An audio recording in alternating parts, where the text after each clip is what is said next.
ఏ వార్తలు వింటున్నావు? ఏం మాటలు వింటున్నావు? లోకాన్ని వింటున్నావా, దేవుని వింటున్నావా? ప్రతిరోజు నీ చెవుల్లో లోకం వినబడుతుందా, దేవుడు వినబడుతున్నాడా?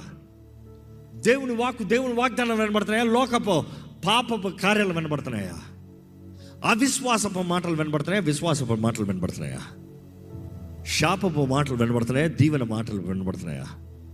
నిన్ను బలపరిచే మాటలు వినబడుతున్నాయా, నిన్ను కృంగదీసే మాటలు వినబడుతున్నాయా? Everything is the choice that you make. నువ్వు చేసే నిర్ణయాలు బట్టే ఉంది. ఏం వింటున్నారు? You see, life is a choice. You need to make a choice. ఏం వింటున్నావు నువ్వు చూసేదాన్ని బట్టి ఉంది. ఈరోజు నీ ఫోన్లో నీ యూట్యూబ్ హిస్టరీ ఏమో వింటున్నావో తెలుస్తుంది. దేవుడేమో నీకు జీవం అవ్వాలని, దేవుడేమో నీకు శక్తిని అవ్వాలని, దేవుడేమో నీకు ఆయన వాగ్దానాలను తెలియజేసి ఆయన మార్గంలో నడిపింపజేయాలని ఆశపడుతున్నాడు. దేవుడు అడుగుతున్నాడు, మొదటిగా వినదలుచుకుంటున్నావా? 3 ముఖ్యమని చెప్తున్నాను. మొదటిగా విను, దేవుని విను.